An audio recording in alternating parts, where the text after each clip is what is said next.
Okay, so how did I become a filmmaker?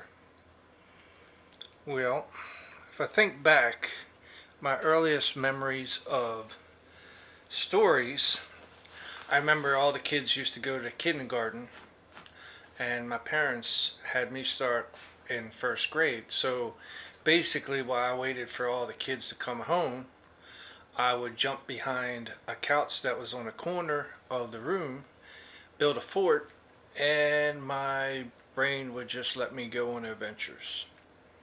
That's the first memory that I had of making stuff up. Actually, growing up, I remember also me and this other kid built a fort in the back alley, and we were going to spend the night. We were probably in our early teens, and we were trying to tell ghost stories. And I remember telling him a story, and he was just like glued on every word I said. And it was the first time I realized that people would be interested in my stories, because going through school, you know, I wasn't very social. I basically missed a lot of time, so I was always just kind of stuck in my head, and I would watch a lot of movies. Actually, I would say up until I was in my 20s, there wasn't a movie that I didn't see that came out the whole time. I mean, I could tell you exactly where I was when I first watched Rambo and, you know, Back to the Future and stuff like that. I remember it because every single one was just like burnt into my brain, you know. Like I was really felt like I was in the movies. Um, but I would watch everything, you know, the indies, all the movies. But then when I was like 16, um, my sister was graduating, so we had an actual VHS camera for her graduation, and me, her, and a neighbor friend was kind of just doing skits, because back in then you had like the America's Funniest Home Videos and stuff like that. And that's another one I put on a skit to where I played both characters, and I was a kid and the dad, like kind of arguing, and I would jump up, play one part, and then play the other part, and both of them laughing. It was another indication that I could actually hold people's attention. So naturally, when I would start getting hold of the camera, I started trying to make my own movies. I uh, encouraged a friend that I was going to high school with, and my cousin who was younger. And even though he was younger, I would have him play like a cop and anything I could think of. I mean, we made spoofs of the Karate Kid. Um, I made a police brutality one, which I should have actually played in school because I had an opportunity because I had to do a report on it, but I didn't have the guts to kind of show my work. Plus it was on VHS. I was editing VCR to VCR. Um, but the cool thing was, well, not cool for most people because I don't want people to know that I'm probably the one that caused a lot of people's trouble. Back in the day, my dad worked for the post office, so I would make these movies with me, my cousin, and a friend, and then I would send them all to Hollywood, different studios and stuff like that. But it was back in the day when you could actually get their address and send them stuff. And I literally had Warner Brothers call the house and tell my mom to tell me to stop sending tapes, because I would have my dad like go with full boxes of tapes, which naturally wasn't really going to get me anywhere because it was VHS. And I mean, by the time I made a copy of a copy, you could barely tell what was going on in the movie. But there wasn't always, that negative stuff. Like Salvoid Pictures was actually watching my stuff. They're the ones that made Highlander and all that. But we won't go into that. But the company kind of, I got a letter one time because they were writing back and they put too much money into Little Steel Big and kind of went bankrupt or some crap like that. But there was always somebody that I could get in touch with. I had this one guy that he was a cop, but then he changed to be like a filmmaker, and he kind of got inspired by me because his girlfriend just my movies kind of reflected what his was. But I was still also too scared to go out there, even though they offered me to come out there. I would get a lot of rejection letters. Some of them were funny because some of them were like big stars, like John Travolta, which they were like, well, he's too busy to be in the movie. And I'm like, I can't afford him to be in the movie. His production company I was sending to show that I could make a movie, not that I could afford somebody as big as him. And then I had the other people that were this guy Conan, who actually was making indie movies, and he started coming up with like Jackie Chan and stuff like that. But he did his own, and he kind of influenced me also, saying, "Come on out. I can't watch over you, but I'll give you the equipment and let you go," which is like a dream come true, So you don't have to really be bothered by them, and that's basically what I've been doing for years is like that, which in the big picture I know would never get me anywhere. But back to that, you know, I made my first attempt out there. Me, my sister, and a younger cousin went out there, and I tried to get in touch with all these people. Even I kept in touch with them and told them I was coming out. But you get out there, and then when they realize, oh, he's really going to show up, nobody was around. Nobody was answering the calls, except for this one guy. Um, I can't remember his name. I think he was. I know he wasn't Art. Art was a different guy. But oh, Ross. This guy Ross, who was making movies in North Hollywood. Let's just say the late night movies, to where they figured they could sell it overseas if they put horror and a little bit of nudity in there. Let's just say the guy was a little shady. My sister and the cousin would always go to Universal Studios. I would stay there because he had a book that had all. This is back when the emails started coming out. So it had everybody's email for production companies. So I spent like entire 2 days next door to his place in an abandoned building just writing down all the emails. Because, and actually when I was about to leave, he tried to encourage me to stay and said, his thing was, do you want to swim with the sharks or just go back up on shore? And I responded, well, I don't want to be in the water if it's contaminated, because I knew the type of movies he was making, and I had nothing against him, but then again, I knew that he wasn't being honest with the people that what kind of movies he was making. So anyway, I come back home, worked, saved up money. Like I said, that was a big step to go out there, but I did have my sister with me. The next one was, I made movies for a long time, and it's when you get to that point of it's now or never, you got to see. So I was working at this company for a couple years. I put in a month leave of absence. They agreed to it because I was going to go out to California on my own, and that's, like I said, that's pretty big for me, because the reason I really make movies is if I'm outside, I couldn't even talk to nobody. I'm really shy. I'm like a Dr. Jekyll, Mr. Hyde type of deal. When I'm filming, everybody will tell you I'm like God. I would probably even chuck Spielberg off my set.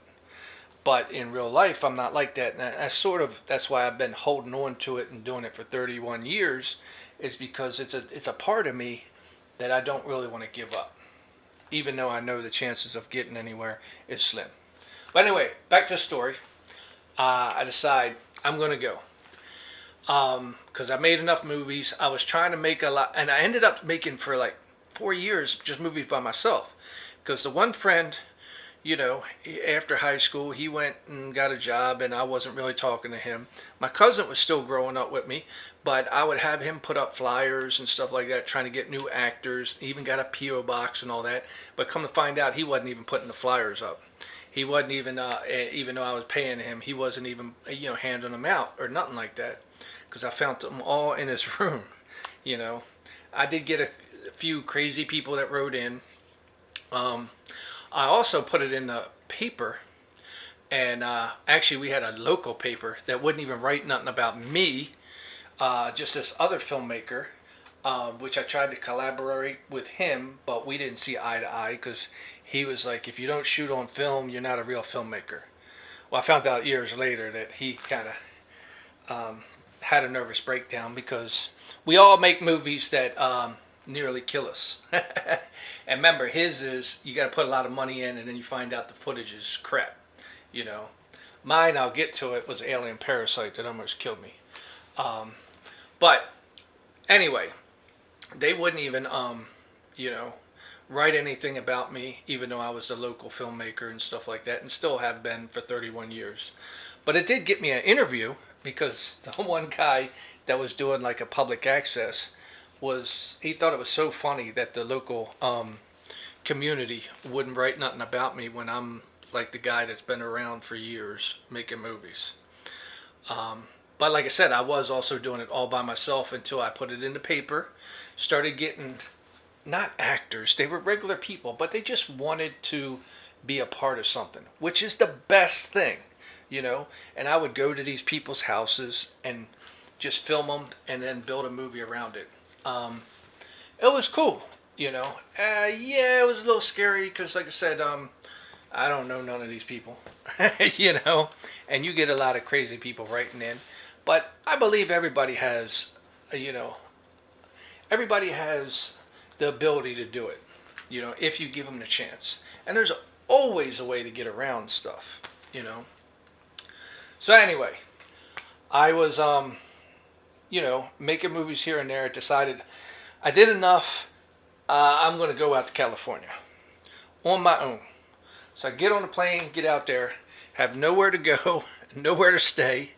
The funniest that is not related, I get a rental car, and I'm pulling out, and I hear something knocking on the car, and I realized I didn't know where I was going to go, so I just was looking left and right, and I didn't know that the arm that comes down at the parking thing was banging on the back of the car. So I drove just to learn my way around. There was one guy that actually wanted to meet me. He basically kept my letters for a long time. And I think we even had like bad letters back and forth or whatever. He was hoping one day I make it famous so he could show the bad letters we were writing back and forth. But he actually, for that period, actually was the only one that had me, you know, come and see him. And he was working at a distribution off of Venice Beach. But they're low budget to where they just kept like giving copies away. But I did see that business of, you know, they had to give a shitload of copies away of the movies to all the video stores because they were still around back then, just to try to get those copies in there, and then they would build up momentum, you know. So he was like, okay, well, you made a lot of movies. Let's make a movie here. I'll get a camera. And it's a step up for me because it was mini DV. I was still using VHS. Naturally, the whole world got ahead of me, you know. I was always behind. But this was the first step of getting, you know, going. But I still remember the day before we were filming, because I ended up having to get an apartment on Venice Beach, which was, you know, most of my money. And so I'm staying there, and I actually called up one of my actor friends, and I was like, yeah, well, we're going to try to do a movie using the apartment here and his place and stuff, jealousy, and he has some friends and all that. And but I was a little worried because I knew a lot of his friends were other filmmakers. And the coolest thing from this friend told me on the phone, he goes, and why should that bother you? When have you ever let anybody tell you what to do? And he had a point. So we went to film the movie, and even though these were other filmmakers, I was telling them what to do or, you know, get out. But once we got it done, my month was wrapping up. And so now came the time, do I spend the rest of my money staying there or come back home. And my sister was actually flying out because she was going to stay a couple of days and then come back with me if I was coming back. But I decided to come back because I was like, I need to upgrade my equipment, and get a computer to where I'm not editing on a VCR. Try to get up with the times. Naturally, like I said, I'm always way behind the times, and still am today. Um, but I did. I come back. I got an eMac, which was heavy as anything. I mean, this thing was like everything all in one. Weighed like 50 pounds. Got two cameras, mini DVs that were identical. And then I started making movies, and I finished that other one. This was the first insight on, you know, watch what you do, because, everybody says you can't sell nothing unless it's 90 minutes or more. Well, when we made Jealousy, it only turned out to be 50 minutes. So, when I came back, I added another 40 minutes to it here. Got torn up by reviewers because this guy knew different people I could send the movie to get reviews. And they tore me apart. They were like, this is two different movies, or it seems like it. One of them actually was nice enough to watch the 50-minute movie and told me that, he really liked that one. He doesn't know why I extended it. And, naturally I told him.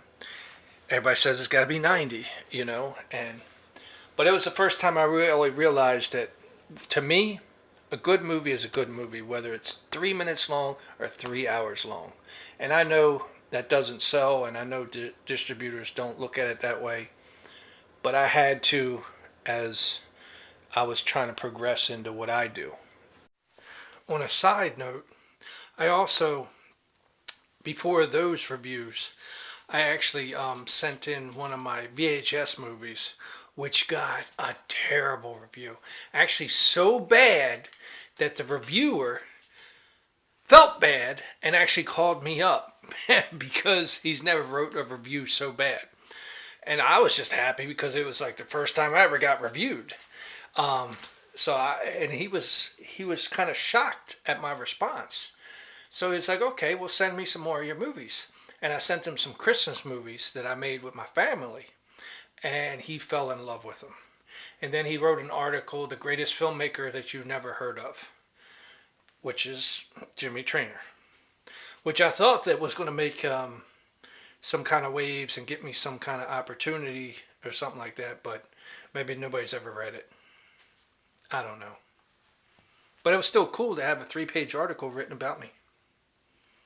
And later on, he actually wrote some independent underground filmmaker books, and I was mentioned in them also. I will say some of my best achievements were I was doing a movie called Cutthroat. This was before I went out to California that second time on my own. And I started building a reputation to where people were just driving in, like for Cutthroat. I had so many people come in just for me to cut their throat, wanted to be in a horror movie.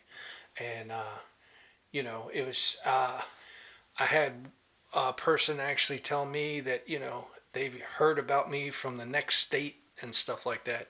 And there was other movies to where my reputation was kind of growing. So anyway, I made a couple movies, and things were going pretty good. Then I ran into an actress. Me and her ended up moving to California. We figured she wanted to move there anyway as an actress, and I basically tagged along.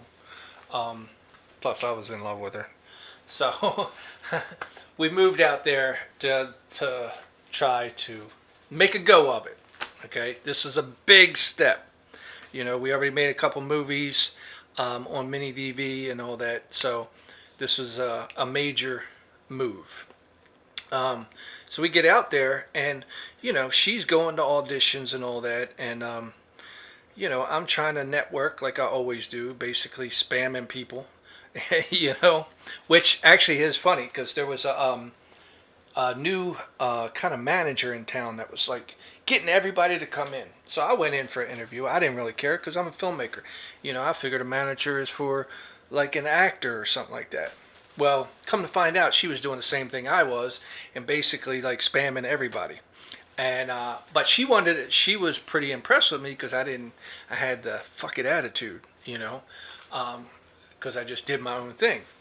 Come to find out, she was coming from the adult industry to be a manager, and yeah, I mean, she was. Don't get me wrong, she was good. Like if I go to audition or something like that, and there's a long line, I don't have to wait. I go all the way up because she would call them and all that. But once she found out that I was 100% with my girlfriend, never heard from her again. you know. But there was some crazy other story too. Like my girlfriend, she went for an audition, and I'm sitting there with her, and the producer come out and said, "Okay, well you're next." And he turned to me and he said, "Hi, Jimmy," and and we were both shocked because I didn't know the guy, you know. And the guy and my girlfriend asked, "How do you know him?" And he goes, "Oh, everybody knows Jimmy. He spams them for years," which is true because, like I said, I have letters being turned down from everybody from Leonardo DiCaprio to Spielberg, John Travolta, you name it. I've been turned down by all of them. Although Leonardo DiCaprio's was actually kind of nice to be turned down by. It was very respectful. It wasn't none of that unsolicited material, don't call us, don't send us stuff, blah, blah, blah type of deal. And like I said, the other ones that were taking it the wrong way, like John Travolta's and all that, which wasn't bad. It's just I could never afford him, you know. I just wanted people to watch my movies. So, anyway, we were out there for a while, doing different things. I tried to work with other people, and I really saw the bad part of California. Um, I mean, like the really bad part, to where I was working with this one girl that wanted to make her movie. She had funding. I've never had that opportunity before. But she was making a foreign film, which I wouldn't be able to understand. But she said, that's okay, you just shoot it. Well, at the time, I was still waiting for my equipment and stuff like that to be shipped from Baltimore. So I didn't have that. But in these different meetings that we would go to, because you would always go to seminars, you know, and we even went to one at Scientology and stuff like that. I'm not even going to go into that one. But yeah, as soon as the meeting was over, man, people just came out and just separated people and just started talking to them and stuff like that. It was a little weird, you know. But the meetings we would go to, you would always try to network with the other people, the other people that are there. So I met this guy that actually knew other people with equipment and all that. So I tried to bring him in on this film. And me and my girlfriend at the time were also working on this Eric Roberts movie. So I had to go pick her up. And when I left, this producer girl called me up and said, as soon as I left, these people that I brought in were talking, how bad my movies are. You don't need him and all that. They're completely trying to backstab me in the situation, which they never even seen my movies. But yeah, it went a lot worse than that. You saw a lot of people that were really just after to tear you down. Even my girlfriend at the time, she was a PA like me on the movie, but she actually got other roles on other things. And then the people that she would work on this one would get mad because they found out that she got other opportunities. So the actresses would kind of give her an attitude, because everybody out there wants to feel like they're better than everybody else. That's the bottom line. But anyway, so I was out there. We were out there for a little while, 9 months. But then family issues came to where we had to come back here. And so I came back and started making movies again when I was back here. Just slowly, it never really bothered me that, I don't really fit in. That's the big problem. Is, like I said, I started off just making movies by myself. I'm confident in making movies by myself. And so you kind of get used to that. Now, don't get me wrong, I tried to collaborate, but here is the facts. I've done 156 to 58 movies. I lost count. And out of those, six of them were collaborations, and all six of them are the only ones that I never finished.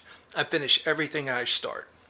All right, we did when we came back here. We did Welcome Home, which was a big movie. I mean, for me, I mean, we had to shoot like full, well, 2 months every weekend. Had tons of people, and my girlfriend, she had everything like totally scheduled and written down. So it was like to perfection. But effed up. We had a mic that I didn't check the mic, so the audio had a lot of distortion in it. Actually, the humming was louder than the audio of the actors. So it was very depressing.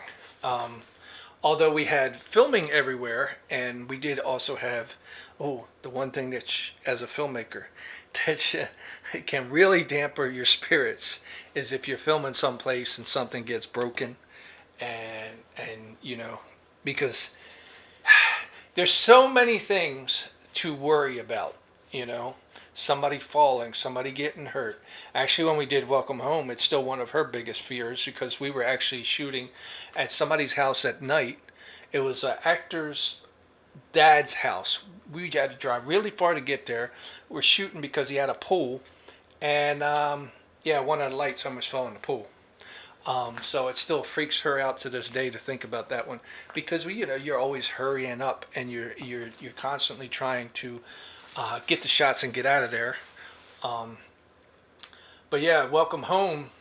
Even though I went to edit it, it was like I said, it was a little depressing because I knew that the sound wasn't going to be great, and I literally had an 80-minute movie, which is in the specs of what somebody wanted distributed, but the audio was bad. So I basically edited the movie, put it aside, and made other movies. Um, Now, I did ones with the kids called Homemade Dad, to where it was just me and the kids, and I was in a robot suit. Well, I sent it to the guy that gave me like bad reviews before, and he actually liked it and put it on like one of his top 20s of the year of movies, even though it was a little indie. Well, one of the guys that I met when I was doing that Jealousy movie back there with that guy in California, he was actually in a movie that was, I think, almost in the top 10 also. And neither one of us talked to the other guy. I'm not going to go into that. People always rub you the wrong way. But I got a friend out of it because, he introduced me and him. And I told him, I said, look, if you come in, we'll make a movie, and I guarantee you next year, because this guy reviews movies all throughout the whole year of all indie movies and all that. I said, we'll make it in the top 10. And sure enough, we did Beat the Bastard Down. He brought a camera in. We had a crew. We did it in 32 hours, nonstop. The coolest thing was nobody knew this story. I still remember being underneath the house in a small crawl space, and the actor's digging, and he's saying something, and I was like, "No, you can't say that. That's not the story." He goes, "How the hell am I supposed to know? You're telling us what to say." But it was a crazy thing, and the way I got that actor to actually do that part, because he was scared too. I mean, 32 hours, but I had an actor bringing the camera in and flying in to play the co-star, Fabrice, so he was getting back on the plane in 32 hours. And I remember him calling me up saying, look, man, this is the only time I can get the ticket and all that. And he was like, if anybody can do it, you can do it. Trying to butter me up, actually. But I used that same psychology on the other guy, because the other guy called me up that was starring in the movie. He goes, look, man, this has never been done to try to do a whole feature in 32 hours and shoot the thing. And he was like, I don't think we can do it. Well, there was another filmmaker, friend of his, that he hasn't talked to in a while, and I did. And I told him that the guy said, yeah, he was like, don't even attempt it because Steve, who was the star of this movie, couldn't do it. And he was like, "Oh, he said that, huh?" So basically, he took it as a challenge, and I kind of forced his hand to do the movie. And we did it too. We finished it in 32 hours. Uh, Fabrice took the camera back. It was XL1. It was the first time I was able to do. That's what everybody was shooting on then. And the movie actually turned out pretty good. I actually had a sound guy that went everywhere with me, and it was crazy, yo. It was crazy. 32 hours. A lot of people having breakdowns and stuff like that. I even had one at one point because we're filming, and we had to go to the next location, which was Steve's house. And we're on a time schedule and all that. And I got Fabrice, and we're getting there, and the guys that were helping me film, they do like horror movies, and I just didn't like how they were doing the lights and all that. So, but before we got there, I called one of the guys that was already there. He was like, "Look, everybody's got their car in the backyard," and I was like, "Well, you got to tell them to move, because once we get there, we got to film back there." And then he called me back and said, "Yeah, I told everybody, but nobody's getting up and doing it." I said, "Oh yeah. When I get there, I guarantee you everybody's getting out of the house." And I made sure when I got there, which was really weird because I had the Jimmy Filmmaker God sense to go in there and say, "Everybody move the effing cars now and get out there." But I still had a little reservations about forcing my hand with the film help, because I never really had help before, and I kind of needed that help. But I didn't like how they were doing the stuff, so I actually called my wife, the one that was my girlfriend is now my wife, and because we just had a baby, so she wasn't there, and she said the same thing as the old actor friend of mine. Since when do you let anybody tell you what to do? So I went in there and I told the guy to turn off because he was using like the halogen lights or whatever, and I was like, just turn them off. I said, we're not making a horror movie. I said, turn those off, put the other ones on, which did tick him off a little bit, but he didn't walk, and he was doing his stuff. One of the best ones is we did a bloody scene, right? And I'm trying to clean up the blood, and this other guy that he brought came over to me, and he was like, I'll clean this up. You got other stuff to do, which he was right. I had to keep the movie going to hit that 32 hours. But problems arise. The biggest one that was a big scare is one of the actresses put her hand through a glass door. But if you watch the movie, it's kind of funny if you think about it, because if you watch the movie, she comes in at night with the guy and gets in the bed, and her wrist is bandaged up, but she doesn't do the busting the window until the next day in the movie. But naturally, we shot it out of order, so you could see her wrist actually bandaged up if you pay attention. So anyway, that movie did make the top 10 that following year. I think it was like number 6, and got good reviews by other people too.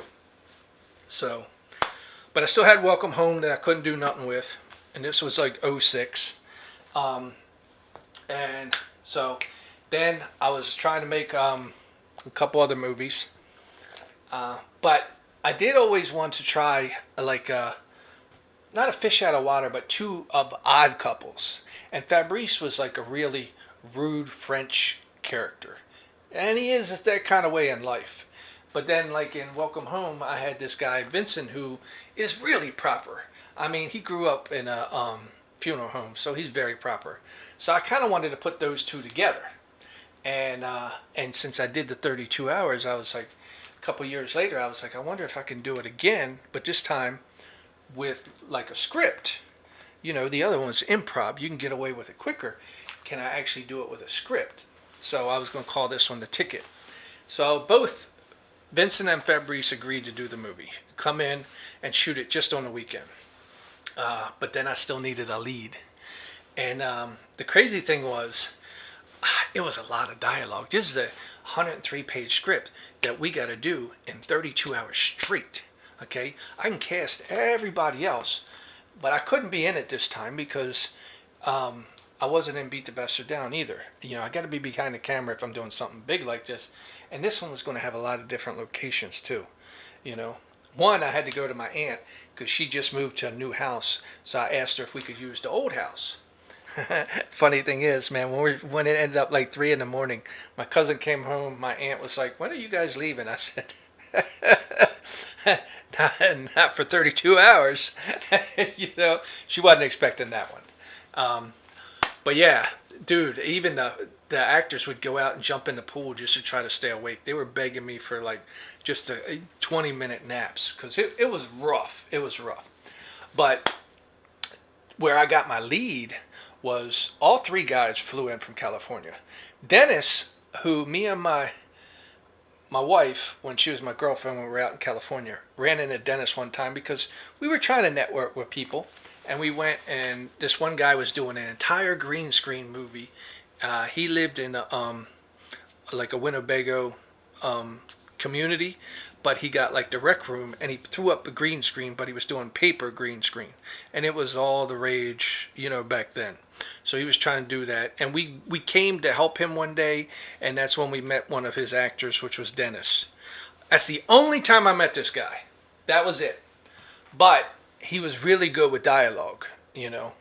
So when we were trying to think of who could play the lead for the ticket, uh, I mentioned to my wife, I was like, well, I think Dennis could do it.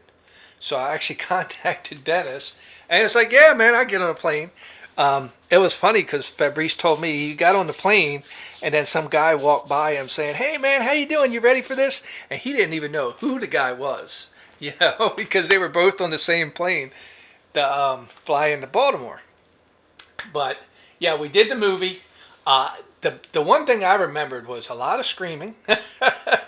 I remember sitting also out on the porch because everybody was taking their 20-minute nap, so I was waiting for these actresses to show up like 6:30 in the morning to continue filming, and I didn't want to go to sleep because if I did, then I wasn't going to get up, so I had to stay up the whole time, and actually longer than that because after we finished the movie, yeah, when we were shooting at my aunt's other house, Vincent begged me. He was like, "Dude, I'm not in the next scene. Your aunt can bring me to your mom's house where we're going to end up." He was like, "Just let me get some rest," because they were all wasted. Me, I was hoping to sleep when it was over, but the owner of the bar invited us all down for crabs afterwards. So I literally went like 44, 46 hours before I actually got to sleep. Um, and that's when your body starts shutting down. But another cool thing was when we were doing that movie, some of the extras actually started tagging along and like being assistants to the actors, with their wardrobe, with their makeup. And it was just really weird. This one girl who was just an extra at a bar, um, she goes, "You need a whole bunch of people to run to the house at night." I was like, "Yeah, we put it out." She was like, "I'll have the people there." And sure enough, she had like 20 or 30 people running into the house when we got time to film it. The one that really pissed my wife off, though, is we needed somebody in the hot tub.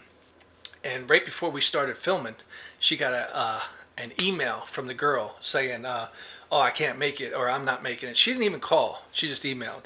And my wife was so pissed. And I was like, "Why are you mad?" She was like, "We have to film, because I already had to deal with Vincent. He's from Baltimore, so he was taking Dennis and Fabrice out, showing them the town, and I had to call them up and say, "Hey, you guys need to sleep because we're going to do this straight. You need to bring them back home." But I told her, "Don't worry about it. I've done enough movies. I told all the extras to bring bathing suits, so I had that covered. There ain't too much I can't get around, you know. So, but I still remember it started drizzling as we were doing the last shot in the back alley, and people just jumped at it, man. I didn't even have to think about it. They just ran and got a blanket, put it on brooms, and put it above us so it wouldn't make no sound when the drizzle hit, and I could be filming underneath to get that last shot. And I was just like amazed at how, I mean, these were actors that were supposed to be gone the day before, but they just kept tagging along because they wanted to push this thing to the end. And then everybody went in the house and was supposed to be like having a big party. Man, I just sat down on the back porch and just staring at the wall because I couldn't believe that I did it, in 32 hours. Now, I did run into a little bit of problems because he told me, Oh, this camera was used on Entertainment Tonight. Yeah, maybe 10 years ago. Because I didn't know how to use it. I just was just shooting, and the camera wasn't that great, and I found out later with the footage. But I still finished the movie. It didn't turn out bad, you know. Um, After that one, I actually got a call from somebody that I was really hoping to work with. He came out the same. He was David Heavener. He came out the same time as Van Damme and Seagal. He used to make his own movies, and he called me up and said, "Hey, why don't you make a movie and I'll put it out?" Dude, that's like a dream come true. You know, I was like, cool. So I went to do Second Chance, which actually Second Chance was supposed to be. I don't know. It was supposed to be different than what it was. I wrote the whole script, and then when we go to shoot it, the main actor couldn't remember his lines, so it had to turn into improv. But it also has one of the best memories for me that's a bad memory because I got frustrated with two of my regular actors for the disrespect of them not learning 2 pages of dialogue. And we were filming at an auto place. And, okay, let me start with this here. First, we needed like it's a urban movie that the guy moves to, a suburban neighborhood, but then loses his son. So it's a dramatic movie. But he thinks it's because of the inner city kids that the guy used to hang out with. So one of the inner city kids or girls are supposed to be like kind of slutty. And once we casted the movie, at the last minute, the actress calling up asking for money, when it was already paid deferred and explained to her. So we're filming the next day. She figures she has me, by the balls because I have no choice. But I don't, people can't make me do anything. But I always have a backup, but I'm not always ready to play the backup. So I was talking to my wife, and she just turned to me and she goes, "You know what you have to do." And so I had to walk up and ask my stepdaughter to play the part because she's already worked in the movie. And actually, the guy that she would be working with, she just came off of a movie that she helped me with, so she already knew him. So she was like, "Okay, as long as my friends could be there." Luckily she did the movie because she played that part. I had a fun time with her. But then when we went down to film the extra scenes, I don't know why she was there. Probably because I didn't have no help. It was just me and another lady filming. But the good thing that she was there because she saw my frustration with the two, actors who's been with me for years.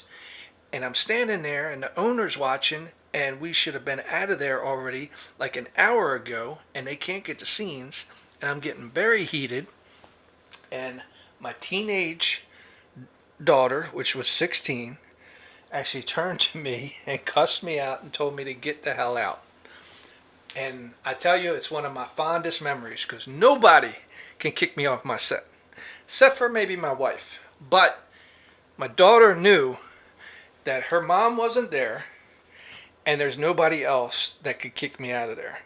And I said, "Nicole, you don't know what I'm shooting or how I'm shooting it." And she said, "Dad, you're a great editor. Whatever I shoot, you can make something out of. Get out." Because she saw how mad I was being. So that it's a bad thing, but it's also a good thing because it's a touching memory that, she stood up to me and said, "Get out," and she knew that she had the power to do it. That's like when I was doing Real Cupid, which I'm jumping ahead a little bit, but my son was maybe like 9, and he was up here, and he was getting mad with a video game and stuff like that. And so my wife got mad at him, said, "Look, you're getting heated. Go downstairs. Your dad's making a movie." So he comes down. I got actors down there. I'm trying to do a movie. He walks right on set and just takes over. He's telling the actress when to stop, when to go. But the cool thing was, all of them knew if they didn't listen to him, they were going out the door. Because this boy, one was my son, but two, I explained to them real quick that he's been filming since before he could walk. His first movie was Milk Bottle, where he was crawling. But he's grew up with it. It's not that it's his passion, but he knows how to do it. and he knows what to do. He knows what to tell people and all that. So, uh, but yeah, it's just funny to see this little 9 year old telling everybody what to do and taking over and stuff like that. And like I said, the movie turned out great. Um, I, I just wish I wasn't in it. That's the only downfall of that movie is me, but I didn't. The person that was supposed to be in there didn't show, so I'm always like the backup, which is going to come into play when I start talking about Alien Parasite too, because I wasn't supposed to be in that one. But either way, um, I'm not saying everything good comes from that. I'm actually right now, the reason I'm doing this is because I don't really know if being a filmmaker actually made my life better. It did, for it got me my wife, got me my kid. Even though we're separated now, we're still good friends. It got me everything. All the friends that I know that I have are all from filming. But at the same time, man, it's been 31 years and never made a dime. Never, I don't know, man. I don't want to get depressed right now. I'm still talking about me. So, anyway, a lot of people have been coming through the door. I've been making movies here and there. But when I did Second Chance, well, before Second Chance, I did this short, and this guy, when I finally finished Welcome Home, because I had to wait for them to invent sound so I could like kind of wash the audio, and I had a premiere for it at well, I didn't really pay for it.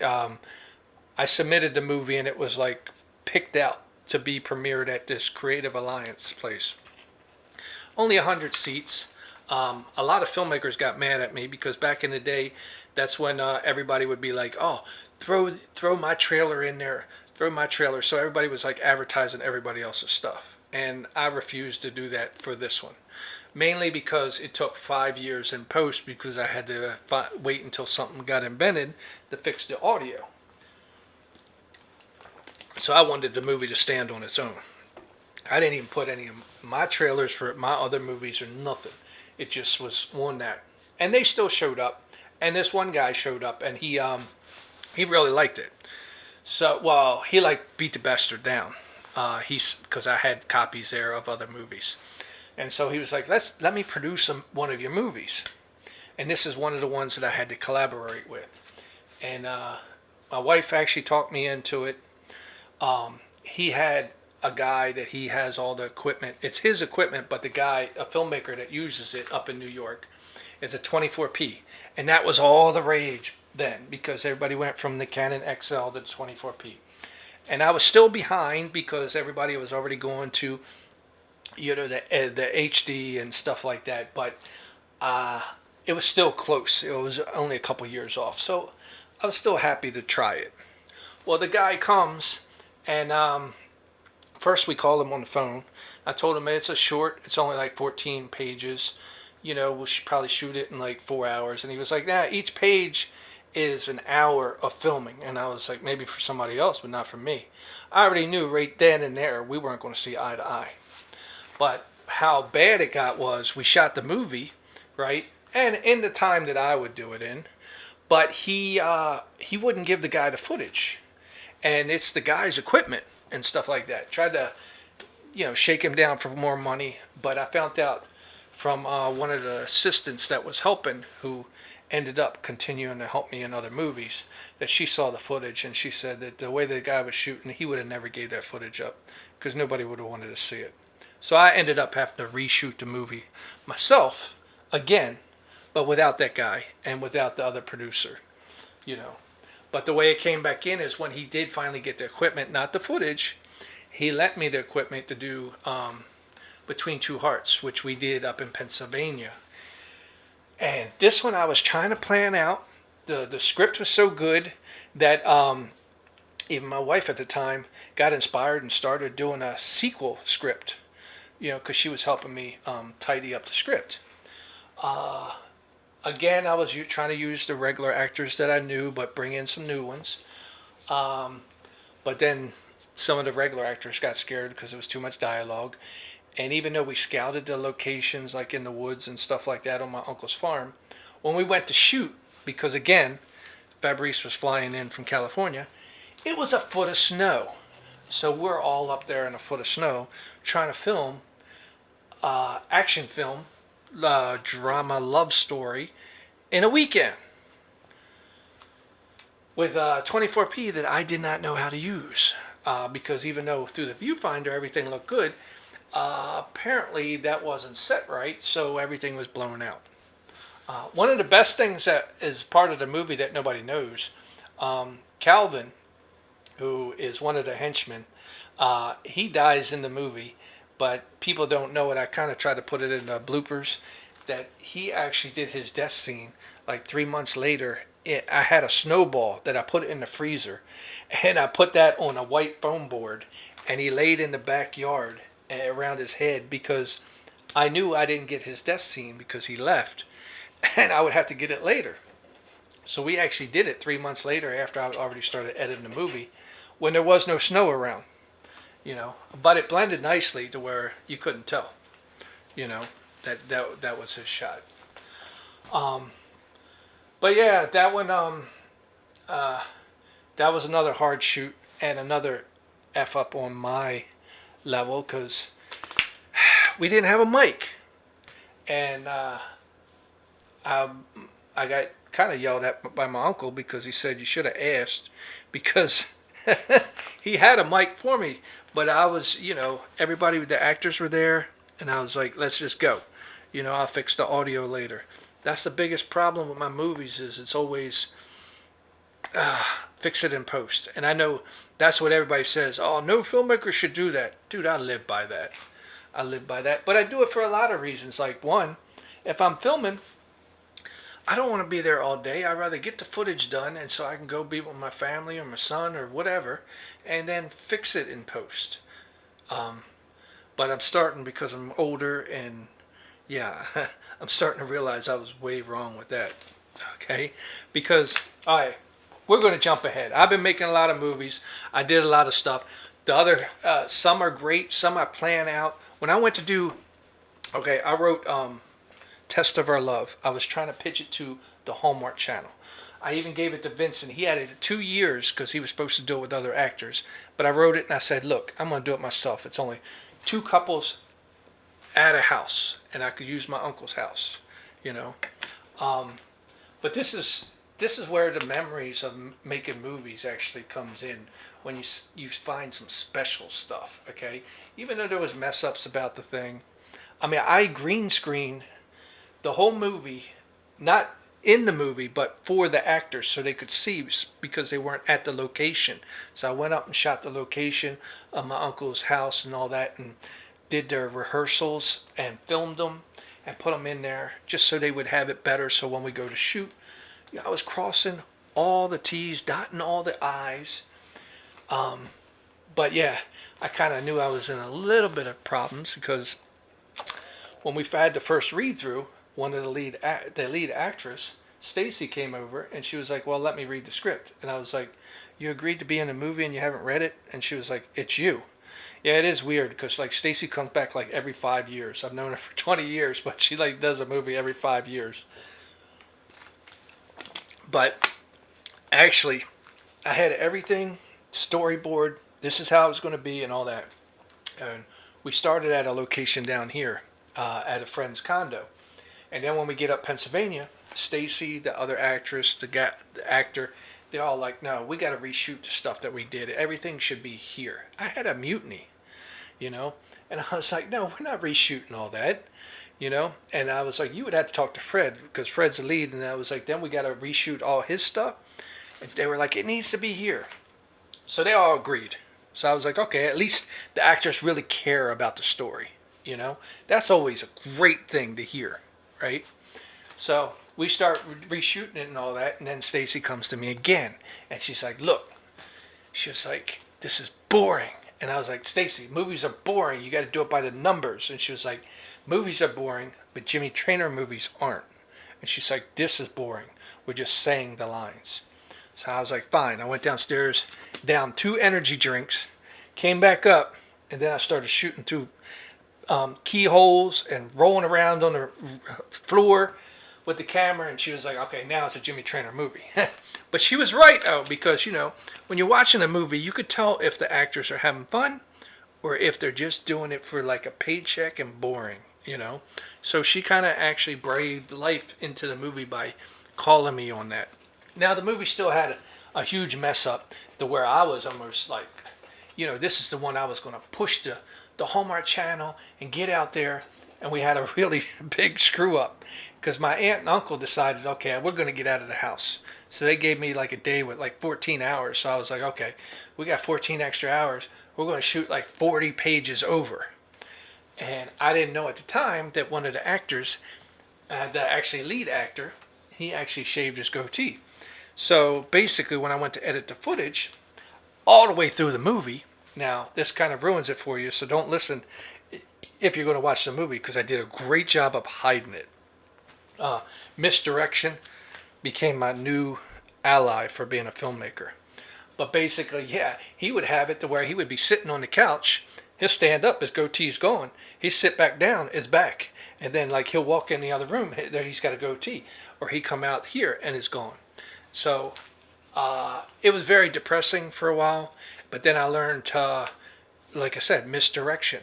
Never end with a scene of him and start with a scene of him.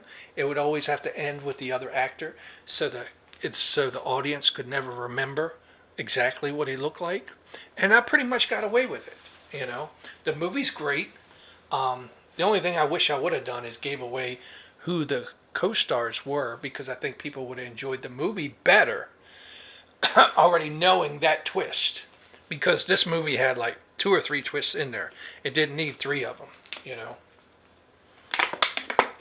So, either way, the movie turned out good, but I lost the connection to the Hallmark Channel because it took a year to edit it. And like I said, when I first wrote it, it was 3 years before then. So, time goes by. So, then, some of the crazy things that happened that, like, my wife told me one time, how can you fire people that you're not paying? It's easy, One time, a guy, when we were doing Between Two Hearts, he come up there and he was trying to film part of his movie when I'm filming mine. So naturally, I fired him. But what I love best about people is the ones that don't, like he came back and did another movie. And the same thing with like one time me and Fred disagreed on Cupid. So it's basically, he disagrees, but I think it was a shouting argument of F you, F you. And then called him up for the next movie. And he was like, sure. Because each movie is its own job. It's its own world, and even for Test of Our Love, the one guy was doing a terrible job on the crew, and I said, look, man, don't even bother coming up. And then the next week when we're going to Pennsylvania, I didn't have no help, so I called him up. He goes, you told me not to come up. You basically fired me, and you're calling me now. I was like, that's a different week. I was like, I need you now. I didn't need you then because you were causing problems. You can't judge it. It's all about finishing the movie.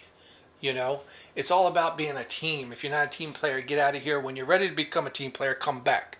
It's that simple. It's not nothing personal. But now let's get to the one that almost killed me. Okay, because that guy that I got rid of, he was making his own movies, and he found a place to where you could. Well, he premiered his movie in a theater, which I could never do.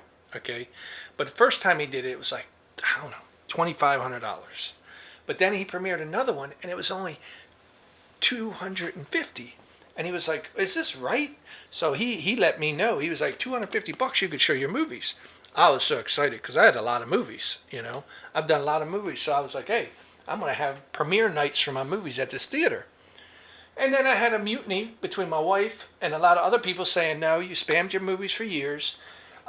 Everybody's already seen your movies. You got to make something new. So this kind of ticked me off. So I was like, that's fine. I'll make something new. And I was planning on making it really, really hard. But the only person I was making it hard for is me. And I wasn't really thinking about it. So we had an audition day, and put a casting notice out. and got my aunt's bar, and like 30 some people, 35 people showed up, right? And so we're auditioning them and stuff like that. And Jacob, who did Cupid, he was down there helping because I knew I wanted him in a small part in the movie.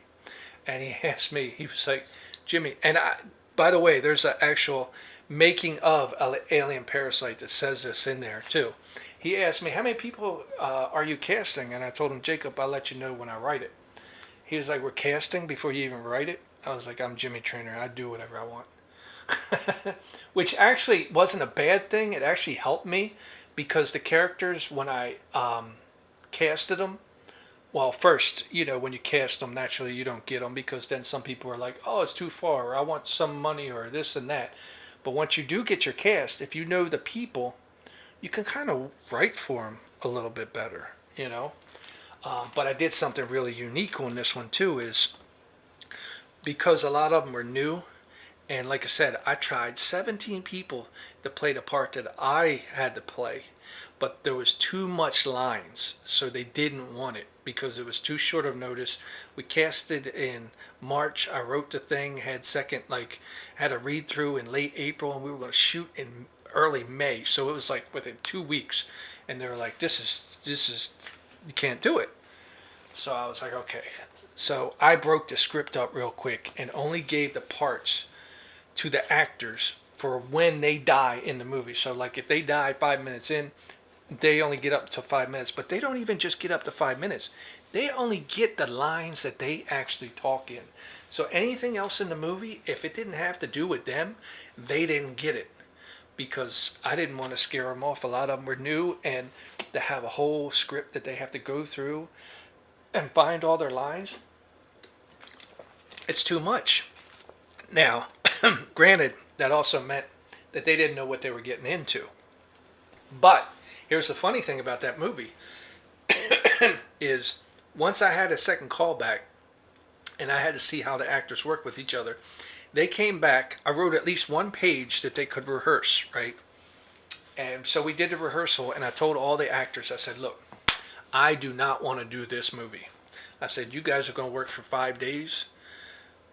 Possibly, if you have a bigger part, I'll be here editing it for a year. And I was like, I don't want to take on that another year of my life, just going to work, coming home, and editing all the time. Text me if you guys want to do it, but it's got to be all of you or nothing. And dude, they didn't even get to the car. My phone was blowing up. So I was like, great, I got to write it. And so we went and we made the movie.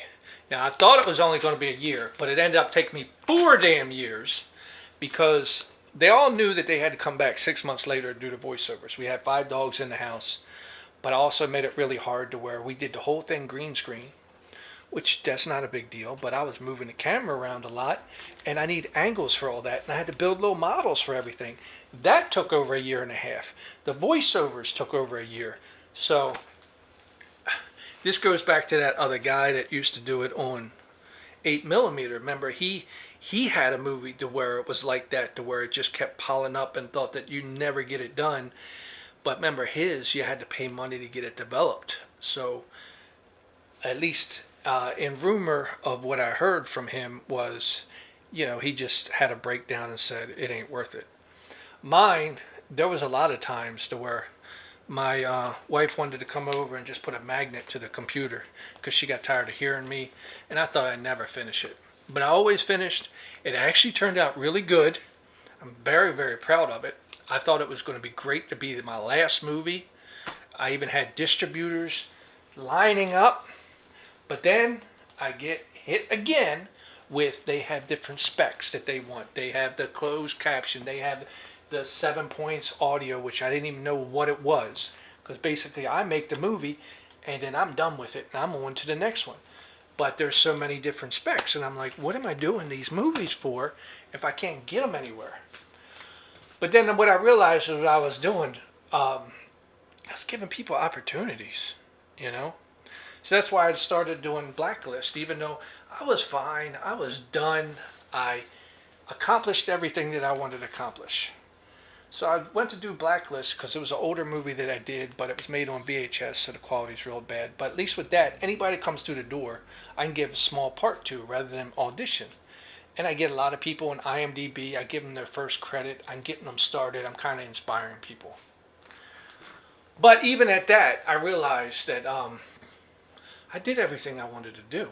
You know, I wrote books. I wrote scripts. I did movies. I'm redoing some of my old movies as a narrative thing. I did everything but make money and but get my movies distributed. And there are two things that I can't do. The only other thing is to do the audios because I have so many movies on my site that I have pitches for, but I don't want them stories to die with me. So I'm going to do it like I just told my story about me. I'm going to tell the stories all the way through. So at least if somebody could take them and give me credit, that's fine. I just don't want them to die with me. The pitches was just like, hey, here's a pitch of this movie. Oh, the killer comes here and does this. If you want to know more, contact me. Well, nobody's going to contact me. They want to know the whole story. So that's what I'm going to do. Because like I said, filmmaking wise, I'm going to finish up Blacklist. But I got nothing else to prove. I can't get somebody to come along and say, hey, don't get me wrong. The same guy that did the 24p came back years later and got me a 4K camera and stuff like that. Just wanted producer credit in the movie and stuff like that. But that still never gets me the budget, never gets me out of just shooting in my living room or my basement or my backyard. And, you know, if people see the movie shot the same place all the time, it shows no interest to them. I can never get a B or a C actor, you know? So I've done everything. I got nothing else to prove. But I do want to get the stories out there, you know? Because that's what I started from a long time ago. The stories is what kind of keeps me going. Every day I come up with new stories that just play in my head. And a lot of times I don't even know where they're going to go. Because once they start playing, and then I'll be like, oh my God, it goes that way? That would be great. Well, if I can't make them, hopefully somebody else can. I'm still going to write Broken Present because I was a Christmas movie that I was supposed to do, this past year. But I really wanted to finish Alien Parasite. And I had to use, basically I had to stop the movie because on the weekends were the holidays. And we couldn't, everybody couldn't understand. Oh, well, the producer wanted to actually put money into it. And it was going to be my first chance to actually have a movie that had a little bit of money. But it was basically sabotage from the word go, because even if you paid an actor or actress to fly in to do the movie, what they didn't understand that comes from all my years of making movies is you still need those fill-in people. Those fill-in people, everybody that plays even a small part, adds to the movie. And if they're working all week and you want them to film on the weekend for your Christmas movie, but the weekend is Christmas Eve, Christmas Day, New Year's, and New Year's Day, you're not going to get them. So basically, that year was shot, Will I actually shoot it this year? I don't know. Not if he doesn't come up with money to do it. But at least if I write it, maybe he can make it, down in Georgia where he's at. Give it to another filmmaker. But other than that, like I said, I'm going to do my audios. Just tell stories like I'm doing right now. And if people listen, people listen. If they don't, they don't. But, I don't know, 150 movies. And still nobody's gave me the opportunity to film. I think it's about time I, woke up and realized it just wasn't meant to be, But had a lot of memories. And I'm proud of the stuff that I made. Good and bad. So, that's me in a nutshell. Jimmy Duke Traynor. Trainer for films. Jimmy Duke Traynor. Entertainment. Used to be JPNT Films. Started out as T Production. You name it. I changed it over the years. But we'll see what happens from here. But I appreciate you listening. and hopefully check out some of my movies. Trainer 4 Films is the easiest place to type that in, and or you can find my site, find a YouTube. A lot of the stuff I took off of the YouTube and put to where it's just in my site, so everything's right there. It makes it easier for you to find and get in touch with me also. But thank you for listening, and that is me in a nutshell.